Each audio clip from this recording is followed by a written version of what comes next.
नमस्कार दोस्तों, आप सभी का एक बार फिर से बहुत बहुत स्वागत है मेरे YouTube चैनल रोथिन्स अकाउंटेंसी क्लासेस पर। दोस्तों, आज मैं कॉस्ट अकाउंटिंग का एक चैप्टर जिसका नाम है प्रोसेस कॉस्टिंग, इसके बारे में डिस्कस करूंगा। ये चैप्टर बहुत ही इंपॉर्टेंट है और मजेदार भी है। भारत के लगभग सभी यूनिवर्सिटीज में बीकॉम, बीबीए, एमकॉम, एमबीए या फिर प्रोफेशनल कोर्सेज, हर एक कोर्सेज में कॉस्ट अकाउंटिंग में ये चैप्टर रहता ही है और ये चैप्टर का प्रैक्टिकल प्रॉब्लम करने में बहुत ही मजा आता है। दोस्तों, अगर आप लोग टेक्निक सीख जाएंगे और प्रोसेस कॉस्टिंग के बारे में जान जाएंगे तो आप लोगों को बहुत मजा आएगा। तो दोस्तों, मैं आज प्रोसेस कॉस्टिंग के बारे में आप लोगों को बताऊंगा क्या होता है ये और इसका प्रैक्टिकल प्रॉब्लम्स कैसे सॉल्व किया जाता है। आज का क्लास दोस्तों पूरा थियोरेटिकल होगा। आज मैं आप लोगों को प्रोसेस कॉस्टिंग के बारे में बता दूंगा और इसका फॉर्मूला भी दे दूंगा। अगला वीडियो में मैं प्रोसेस कॉस्टिंग का प्रैक्टिकल प्रॉब्लम सॉल्व करके दिखाऊंगा। वीडियो में आगे बढ़ने से पहले दोस्तों, मेरा आप सभी से एक छोटा सा निवेदन है।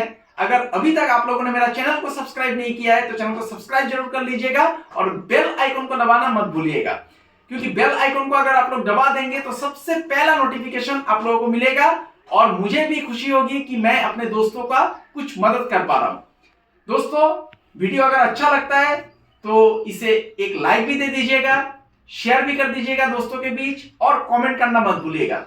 आप लोग मुझे इंस्टाग्राम और फेसबुक में भी फॉलो कर सकते हैं। मेरा चैनल पे ही इंस्टाग्राम और फेसबुक का लिंक दिया हुआ है और मैं वीडियो में भी नीचे डिस्क्रिप्शन बॉक्स में इसका लिंक दे दूंगा। तो चलिए दोस्तों, आगे बढ़ते हैं आज के विषय की तरफ। आज का क्लास बहुत ही इंटरेस्टिंग होने वाला है, प्रोसेस कॉस्टिंग, जो बहुत ही मजेदार चैप्टर है। देखिए दोस्तों, मेरा एक एक शब्द को ध्यान से सुनिएगा जिससे कि आप लोगों का पूरा कॉन्सेप्ट क्लियर हो जाएगा प्रोसेस कॉस्टिंग होता क्या है और बाद में आप लोग इसमें सक्षम हो जाएंगे प्रैक्टिकल प्रॉब्लम सॉल्व करने में। एग्जाम में ज्यादातर समय प्रोसेस कॉस्टिंग का एक क्वेश्चन रहता ही है। अगर कॉस्ट अकाउंटिंग आप लोगों का सब्जेक्ट है तो एक क्वेश्चन प्रोसेस कॉस्टिंग से ज्यादातर समय 99% चांस है आने का। तो वीडियो में बने रहिए, पूरा अंत तक देखिए, प्रोसेस कॉस्टिंग का कॉन्सेप्ट आप लोगों को क्लियर हो जाएगा। तो चलिए दोस्तों, मैं शुरू करता हूं। प्रोसेस कॉस्टिंग, देखिए इस नाम से, इस शब्द से कुछ अर्थ का पता चल रहा है। प्रोसेस कॉस्टिंग जो है दोस्तों, ये ऑपरेटिंग कॉस्टिंग का ही एक फॉर्म है। अभी मैं ऑपरेटिंग कॉस्टिंग बोलूंगा तो आप लोगों को थोड़ा कंफ्यूजन हो जाएगा, कंफ्यूजन क्रिएट होगा। तो मैं आसान भाषा में समझाता हूं। एक उदाहरण देखिए, मान लीजिए ये एक मोबाइल है। ये मोबाइल एक बार में तो मोबाइल बन करके नहीं आया, फिनिश प्रोडक्ट बन करके नहीं आया। पहले क्या हुआ, इसका रॉ मटेरियल सब मतलब आपको खरीदना पड़ा। जो मैन्युफैक्चरिंग यूनिट है, जो कंपनी है, उसको क्या करना पड़ा, पहले रॉ मटेरियल सब खरीदना पड़ा। तो रॉ मटेरियल खरीदने का समय वो एक प्रोसेस हो गया। उस प्रोसेस में कुछ खर्चा हो जाता है। सेकंड क्या होता है, ये मोबाइल को मान लीजिए किसी मशीन में, फैक्ट्री में ले गया, जो रॉ मटेरियल सब है वो सब लेने के बाद फैक्ट्री में, मशीन में घुसाया गया रॉ मटेरियल सब, तो इसका शेप आया। ये दूसरा प्रोसेस हो गया। दूसरा प्रोसेस में भी कुछ खर्चा होगा, जैसे कि फैक्ट्री का लाइटिंग होगा, फैक्ट्री में वर्कर रहेगा, मशीन में भी ऑयल लगेगा, तेल, सब कुछ चाहिए ना। तो इसमें दूसरा प्रोसेस में भी कुछ खर्चा हो सकता है। तीसरा प्रोसेस में क्या होगा दोस्तों, ये मोबाइल मान लीजिए बन करके आ गया, फिर कंपनी क्या करेगा, इसमें एलसीडी ये सब लगाएगा, फिर कंपनी का जो लोगो है वो सब लिखेगा, नाम लिखेगा, कंपनी का नाम लिखेगा, इस प्रोडक्ट का क्या वर्जन है ये सब लिखेगा। तो ये फाइनल प्रोसेस है। फाइनल प्रोसेस के बाद हम लोगों को ये मोबाइल मिला, मतलब फिनिश प्रोडक्ट मिला। तो देखिए दोस्तों, यहाँ पर 3 प्रोसेस से ये मोबाइल गुजर करके आया है। तो हर एक प्रोसेस में कुछ ना कुछ खर्चा होता है। इसी को कहा जाता है प्रोसेस कॉस्टिंग, मतलब हर एक प्रोसेस में कितना कॉस्ट लगा है। इससे क्या होता है दोस्तों, प्रोसेस कॉस्टिंग से मैनेजमेंट को एक आइडिया हो जाता है कि हर एक प्रोसेस में कितना कॉस्ट आ रहा है उसका। लेकिन गौर कीजिएगा, प्रोडक्ट आइडेंटिकल होना पड़ेगा। प्रोडक्ट आइडेंटिकल मतलब आप एक ही तरीके का सामान बना रहे हैं, तभी प्रोसेस कॉस्टिंग का आप अप्लाई कर सकते हैं। आप मोबाइल भी बना रहे हैं, साथ में कलम भी बना रहे हैं, पेन भी बना रहे हैं, तो 2 प्रोडक्ट का एक ही साथ प्रोसेस कॉस्टिंग आप नहीं बना सकते। कलम के लिए अलग प्रोसेस कॉस्टिंग, प्रोसेस अकाउंट बनेगा और मोबाइल के लिए अलग प्रोसेस अकाउंट बनेगा। दो आइडेंटिकल प्रोडक्ट होना पड़ेगा, मतलब एक ही तरीके का। कलम बना रहे हैं तो कलम के लिए एक यूनिट रहेगा, उसका आप कितना प्रोसेस से ये गुजरा है कलम बनाने के लिए, उन सब का प्रोसेस अकाउंट अलग से बनेगा और मोबाइल के लिए अलग से प्रोसेस अकाउंट बनेगा। तो गौर करने वाला बात यह है कि प्रोडक्ट आइडेंटिकल होना पड़ेगा और कितना प्रोसेस से गुजरा है दोस्तों, इसको ध्यान में रखना पड़ेगा। प्रोसेस कॉस्टिंग में दोस्तों क्या होता है, प्रोसेस का कॉस्ट, हर एक प्रोसेस में तो खर्चा होता ही है, उस कॉस्ट को निकाला जाता है और ये मैनेजमेंट के लिए सुविधा बन जाता है कि कहां पर कितना खर्चा होता है। देखिए प्रोडक्ट का जो कॉस्ट होता है, कॉस्ट का जो एलिमेंट होता है वो 3 हिस्सा में बांटा गया है। पहला मटेरियल्स, मटेरियल आपको तो सामान बनाने के लिए रॉ मटेरियल, कच्चा माल, जिसको हम लोग कच्चा माल कहते हैं, कच्चा माल तो आपको चाहिए। तो एक हो गया रॉ मटेरियल, दूसरा हो गया आपको सामान बनाने के लिए। अभी आप मशीन में भी डालेंगे तो मशीन में कौन डालेगा, एक इंसान ही तो डालेगा ना, एक ह्यूमन बीइंग चाहिए, मतलब उसको वर्कर बोलेंगे, तो उसको आपको वेजेस देना पड़ेगा। तो डायरेक्ट लेबर दूसरा एलिमेंट हो गया। पहला एलिमेंट दोस्तों मटेरियल, दूसरा एलिमेंट हो गया दोस्तों डायरेक्ट लेबर, तीसरा एलिमेंट हो गया प्रोडक्शन ओवरहेड। ओवरहेड मतलब मशीन चलाने के लिए कुछ खर्चा होगा, जैसे कि लाइटिंग हो सकता है, मशीन का सुपरविजन के लिए एक सुपरवाइजर रखना पड़ेगा, बाकी सब खर्चा हो गया। प्रोडक्शन में ओवरहेड कितना लगा, ये सब एलिमेंट्स ऑफ कॉस्ट है दोस्तों। अभी देखिए दोस्तों प्रोसेस में क्या होता है, ये प्रोसेस कॉस्टिंग जो चैप्टर है बहुत आसान है, इसका प्रैक्टिकल बनाना बहुत ही आसान है। अगर आप लोग एक बार सीख जाएंगे तो बहुत आनंद होगा, आनंद अनुभव करेंगे और आप लोग बार बार बनाने का कोशिश करेंगे और बन भी जाएगा। लेकिन इसका थियोरेटिकल जो नॉलेज है इसको थोड़ा जान लीजिए। तो आशा करता हूं मैं प्रोसेस कॉस्टिंग क्या होता है, प्रोसेस कॉस्टिंग का क्यों जरूरत पड़ता है, ये समझा पाया हूं आप लोगों को। अभी देखिए दोस्तों एक प्रोडक्ट जब प्रोसेस से गुजरता है, कई सारा प्रोसेस से गुजरता है, तो प्रोसेस में लॉस भी हो सकता है। अभी प्रोसेस लॉस को देखिए 2 हिस्सा में बांटा गया है। एक पहला कुछ लॉस है जिसको आप अवॉइड नहीं कर सकते और कुछ लॉस को अवॉइड कर सकते हैं, मतलब आपका नजरअंदाजी के वजह से, मान लीजिए कुछ खामियां की वजह से वो लॉस हो गया, तो उसको आप लोग सुधार सकते हैं और उस लॉस को आप अवॉइड कर सकते हैं। जिस लॉस को आप अवॉइड नहीं कर सकते उसको नॉर्मल लॉस बोला गया है दोस्तों, और जिसको अवॉइड किया जा सकता है, जिसको कि आप सुधार सकते हैं, उसको एबनॉर्मल लॉस बोला गया है। अभी देखिए नॉर्मल लॉस क्या होता है दोस्तों, मान लीजिए आपका क्या हुआ, एक एग्जांपल से मैं आप लोगों को समझाता हूं। आप मान लीजिए लोहे का ही कुछ सामान बनाते हैं, स्टील का, तो उसमें क्या होता है, जितना ही आप कच्चा माल मतलब मशीन में डालते हैं रॉ मटेरियल, उसका मान लीजिए 20% नुकसान हो जाता है। ये पास्ट एक्सपीरियंस है, जितना बार आपने डाला है हर बार आपने देखा है कि ये वर्कर का गलती से नहीं होता है, ये मशीन में डालने से वेस्ट प्रोडक्ट निकल के आता है, इसको आप अवॉइड नहीं कर सकते, ये होता ही है, इसको नॉर्मल लॉस बोला जाता है दोस्तों, इसको आप अवॉइड नहीं कर सकते। मतलब क्या हो जाता है, बार बार लॉस हो ही रहा है। आपका पास्ट एक्सपीरियंस बोल रहा है कि आप लोहा डालने के साथ साथ उसमें क्या होता है 20% सामान मतलब लॉस हो जाता है और 80% से आपका सामान बनता है, तो ये नॉर्मल लॉस हो गया दोस्तों। लेकिन नॉर्मल लॉस को कैलकुलेट करना ये मैनेजमेंट के लिए बहुत जरूरी हो जाता है। क्यों दोस्तों, देखिए मान लीजिए कोई मशीन में से मान लीजिए आपने 10 मीटर का एक रॉड, लोहे का रॉड मतलब आपने मशीन में घुसाया, लेकिन 8 मीटर से बना और 2 मीटर मतलब लॉस हो गया, तो 2 मीटर आपका फैक्ट्री में जगह वो खा रहा है। तो नॉर्मल लॉस क्या करना चाहिए दोस्तों, उसको इमीडिएटली डिस्पोज ऑफ करना चाहिए, मतलब उसको खाली करना चाहिए। खाली करना चाहिए, आप कहां में खाली करेंगे, देखिए आप अगर लोहे का सामान बना रहे हैं तो आप जाके डैम्प में लोहे को बेच देंगे, स्क्रैप में, उससे भी आपका पैसा मिलेगा। तो नॉर्मल लॉस को इमीडिएटली मतलब स्क्रैप जो आ रहा है आपका, स्क्रैप, इसको स्क्रैप बोला जाता है दोस्तों। ध्यान दीजिएगा, मैं एक एक शब्द को बोल रहा हूं जो इसको गौर कीजिएगा। जो स्क्रैप है आपका मतलब आपने सामान डाला, उसमें से कुछ वेस्ट प्रोडक्ट निकल के आया, तो इसको इमीडिएटली, मान लीजिए आपका कोई मशीन भी है, मशीन खराब हो गया, तो मशीन को अगर आप फैक्ट्री में रख देंगे तो उसमें क्या होगा, स्पेस खाएगा, जगह खाएगा फैक्ट्री का। तो इमीडिएटली आपको क्या करना चाहिए, डिस्पोज ऑफ कर देना चाहिए, मतलब बेच देना चाहिए। स्क्रैप में आपको कुछ भी पैसा मिल जाए वो ठीक है, तो डैम्प में जाके बेच दीजिए, या अगर आप लोहे का कारखाना है आपका, तो लोहे का सामान बनाते हैं, तो आप डैम्प में जाकर आप बेच सकते हैं, या फिर दूसरा कोई प्रोडक्ट आप बना रहे हैं तो वहां पर भी आप मतलब स्क्रैप में बेच दीजिए। तो नॉर्मल लॉस को कैलकुलेट करना जरूरी हो जाता है दोस्तों, क्योंकि वो क्या करता है, जगह को भी नष्ट करता है और उससे कुछ लाभ भी नहीं होता है मैनेजमेंट का, ऐसे पड़ा रहता है। तो इसमें स्क्रैप से आपको कुछ पैसा मिल जाएगा।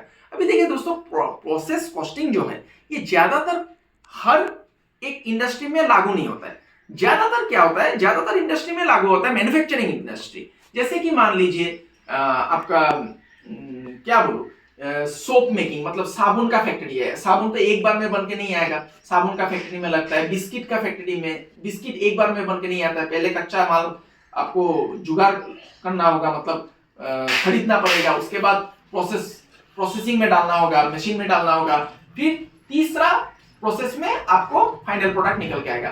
तो बिस्किट फैक्ट्री में हो गया, या फिर आपका डेयरी प्रोडक्ट्स, मतलब जो दूध का सामान बनाता है वहां पर हो जाता है। फिर और भी ऑयल रिफाइनिंग, और आपका मीट में जो मतलब आप क्या क्या बोले, मांस का जो मतलब फाइनल प्रोडक्ट निकल के आता है। अगर चिकन बनाएंगे आप तो वहां पर भी एक बार में तो आपका चिकन नहीं बनेगा, चिकन आपको मार्केट से खरीद के लाना पड़ेगा, रॉ चिकन। फिर आप उसको पकाएंगे तो वहां पर भी प्रोसेसिंग होता है। तो ये सब इंडस्ट्री में प्रोसेस कॉस्टिंग का जरूरत पड़ जाता है। अभी देखिए, मैं बोल रहा था कि नॉर्मल लॉस को आप अवॉइड नहीं कर सकते, लेकिन एबनॉर्मल लॉस, मान लीजिए 20% आपका लॉस होता है, ये अपने पास्ट एक्सपीरियंस से आपको देखने को मिला है कि 20% लॉस होता है। लेकिन क्या हो गया दोस्तों, मान लीजिए वर्कर सब काम के समय मोबाइल चलाता है या फिर बातचीत करता है, तो आपने देखा है कि 40% लॉस हो गया। तब जो सुपरवाइजर है या फिर मैनेजमेंट टीम है, सब ने देखा है कि 40% लॉस क्यों आया। ये 40% लॉस आया दोस्तों, सबका मतलब थोड़ा यहां पर गलती है वर्कर का गलती का वजह से यहां पर 40%, जो कि पहले 20% लॉस आ रहा था नॉर्मल लॉस, अभी 40% आ रहा है। इस लॉस को अवॉइड कर सकते हैं। कैसे अवॉइड कर सकते हैं, आपको वर्कर को समझाना पड़ेगा कि आप लोग काम के समय मोबाइल को बंद रखिए, काम के समय बातचीत मत कीजिए, काम में ध्यान दीजिए। तब आपका जो एबनॉर्मल लॉस हो गया 20% और ज्यादा, 20% नॉर्मल लॉस हो रहा था, अभी 40% हो गया, मतलब 20% ज्यादा लॉस हो गया, इसको एबनॉर्मल लॉस बोला जाएगा। इस एबनॉर्मल लॉस को आप लोग रिड्यूस कर सकते हैं, मतलब घटा सकते हैं। अगर थोड़ा मतलब इस पे ध्यान देंगे, काम करेंगे, तो एबनॉर्मल लॉस को आप लोग अवॉइड कर सकते हैं। अभी देखिए दोस्तों, नॉर्मल लॉस और एबनॉर्मल लॉस, इसका आप लोगों को डिफरेंस पता चल गया। अभी कभी कभार क्या होता है दोस्तों, एबनॉर्मल गेन भी हो जाता है। गेन कैसे हो जाता है, मान लीजिए आपका पास्ट एक्सपीरियंस बोल रहा है कि 20% जितना ही आप सामान डाल रहे हैं मशीन में, वहां पर क्या होता है 20% सामान लॉस हो जाता है। लेकिन आपने क्या किया दोस्तों, एक अच्छा क्वालिटी का मशीन लेकर के आए, आप एक अच्छा क्वालिटी का मशीन खरीद करके लाए हैं, और वर्कर भी आपका बहुत एफिशिएंट है, काम में बहुत मन लगा के काम करता है। तो जो 20% आप सोच रहे थे कि पहला मशीन पुराना हो गया, पहला मशीन जो सेम कंपनी का आप लेकर के आए, पहला मशीन मान लीजिए 20% लॉस दे रहा था, तो आपने एक्सपेक्ट किया, मतलब अनुमान किया कि अभी भी 20% ही देगा, और आपने वर्कर भी मान लीजिए चेंज कर दिया, और वर्कर भी बहुत एफिशिएंट है, काम में बहुत मतलब ध्यान दे करके काम करता है, मन लगा करके काम करता है, काम के समय कोई बातचीत नहीं करता है, सिर्फ काम पे ध्यान देता है। तो आपका एक्सपेक्टेशन था दोस्तों 20% लॉस, लेकिन क्या हो गया, वर्कर का अच्छा काम के वजह से और मशीन का अच्छा परफॉर्मेंस की वजह से आपका क्या हुआ, इस बार 10% लॉस हुआ है। ये मशीन अच्छा परफॉर्मेंस दिया, तो आपका जो अनुमान था 20% लॉस मेरा होगा, वो घट गया दोस्तों, वो घट के क्या हुआ 10% लॉस में आ गया। तो यहां पर आपका क्या हुआ, आपने एक्चुअल लॉस आपने सोचा था कि 20% होगा, लेकिन आपका एक्चुअल में लॉस हो गया क्या 10%। तो आपका गेन हो गया यहां पर, एबनॉर्मल गेन, इसको एबनॉर्मल गेन बोला जाता है दोस्तों। तो ये भी होता है प्रोसेस कॉस्टिंग में। तो प्रोसेस कॉस्टिंग जो मोटा मोटी तौर पे जो चैप्टर है, इसमें आपको प्रोसेस अकाउंट बनाना पड़ेगा। प्रोसेस अकाउंट बनाना बहुत ही आसान है, इसका एक फॉर्मेट है, अगला क्लास में मैं प्रोसेस अकाउंट बनाना सिखा दूंगा, लेकिन आज मैं आप लोगों को कुछ फॉर्मूला दे दूंगा जिसको कि मैं अप्लाई करूंगा अगला क्लास में। इसके लिए जरूरत पड़ेगा, तो आप लोग इसको याद कर लीजिएगा, और मैं आशा करता हूं प्रोसेस कॉस्टिंग क्या है इसके बारे में मैं समझा पाया हूं। अभी मैं आप लोगों को कुछ सारा फॉर्मूला दे देता हूं। मैं कैमरा को बोलता हूं कॉपी की तरफ फोकस करने। तो देखिए दोस्तों, मैंने अभी वीडियो में दो शब्द का उल्लेख किया था, एक एबनॉर्मल लॉस और एक एबनॉर्मल गेन। ये दोनों का ही अमाउंट आप लोग निकाल सकते हैं, दोनों का। इसका फॉर्मूला हो जाता है वैल्यू, मतलब निकाल सकते हैं, अमाउंट मतलब वैल्यू, इसका मूल्य आप लोग निकाल सकते हैं। तो देखिए मैं यहाँ पर फॉर्मूला 2 दे रहा हूं, इसका आप लोग स्क्रीनशॉट ले लीजिएगा। ये बहुत इंपॉर्टेंट है, आपको अगला क्लास में जब मैं प्रैक्टिकल प्रॉब्लम सॉल्व करूंगा तब आप लोगों को मदद होगा इससे। वैल्यू ऑफ एबनॉर्मल लॉस, इस फॉर्मूला को दोस्तों याद कर लीजिएगा। वैल्यू ऑफ एबनॉर्मल लॉस, देखिए वैल्यू ऑफ एबनॉर्मल लॉस कैसे निकाला जाता है दोस्तों, normal cost of normal output. जब मैं प्रैक्टिकल करूंगा तब मैं समझाऊंगा नॉर्मल कॉस्ट कैसे निकाला जाता है, normal cost of normal output. अभी के लिए आप लोग सिर्फ फॉर्मूला को याद कर लीजिए, normal cost of normal output divided by normal output, normal output into units of abnormal loss. जितना एबनॉर्मल लॉस भी कैसे निकाला जाता है दोस्तों, ये मैंने ऑलरेडी वीडियो में बोला है, लेकिन मैं करके भी दिखाऊंगा आप लोगों को। आप लोग घबराइए मत, सब कुछ आप लोग सीख जाएंगे, बहुत आसान है दोस्तों। ये वैल्यू ऑफ एबनॉर्मल लॉस का फॉर्मूला हो गया दोस्तों। देखिए इसका स्क्रीनशॉट ले लीजिएगा आप लोग, बहुत आसान है फॉर्मूला, सिर्फ अभी के लिए याद करके रखिए। नॉर्मल कॉस्ट कैसे निकाला जाता है ये मैं सिखा दूंगा। अभी वैल्यू ऑफ एबनॉर्मल गेन, इसमें भी सेम होगा फॉर्मूला दोस्तों, वैल्यू ऑफ एबनॉर्मल गेन। इसमें आ जाएगा same, normal cost of normal output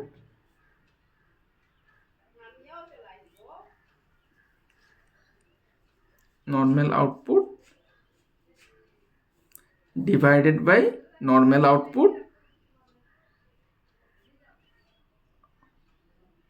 into units of, पहले हम लोगों ने लिखा था नॉर्मल एबनॉर्मल लॉस, अभी गेन आया है तो एबनॉर्मल गेन लिखना पड़ेगा, यही अंतर है यहां पर, यूनिट्स ऑफ एबनॉर्मल गेन। तो एबनॉर्मल गेन भी कैसे होता है ये मैंने वीडियो में बताया आप लोगों को, फिर भी मैं सिखा दूंगा आप लोगों को, आप लोग बिल्कुल चिंता मत कीजिए। तो ये दो फॉर्मूला का आप लोग स्क्रीनशॉट ले लीजिएगा दोस्तों, ये बहुत इंपॉर्टेंट फॉर्मूला है, ये जरूरत पड़ेगा प्रैक्टिकल क्वेश्चन सॉल्व करने में। 3 तो आशा करता हूं दोस्तों आज आप लोगों को समझ में आया है प्रोसेस कॉस्टिंग होता क्या है।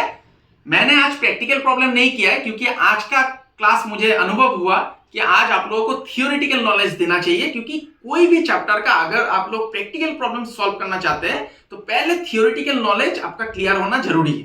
तो आज मैंने थियोरेटिकल नॉलेज दिया, अगला वीडियो में मैं आप लोगों को प्रैक्टिकल प्रॉब्लम प्रोसेस कॉस्टिंग का सॉल्व करके दिखाऊंगा।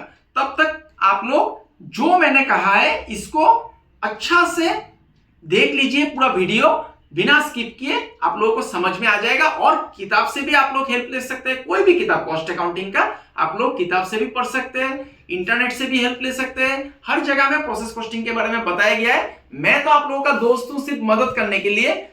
मैं आप लोगों को जो प्रैक्टिकल प्रॉब्लम्स है उसको कैसे सॉल्व किया जाता है इसका टेक्निक बताऊंगा, लेकिन आप लोगों को क्वेश्चन कहां से मिलेगा, कोई भी किताब से आप लोग क्वेश्चन का सॉल्व कीजिएगा। जब मैं प्रैक्टिकल प्रॉब्लम सिखाऊंगा आप लोगों को तब आप लोग प्रैक्टिस कीजिएगा, मेरा आप सभी से यही अनुरोध है। तो दोस्तों चलिए मिलते हैं अगला वीडियो में, तब तक के लिए मैं ईश्वर से कामना करता हूं आप सभी सुरक्षित रहे, खुश रहे और स्वस्थ रहे। आज के लिए इतना ही दोस्तों, बहुत बहुत धन्यवाद।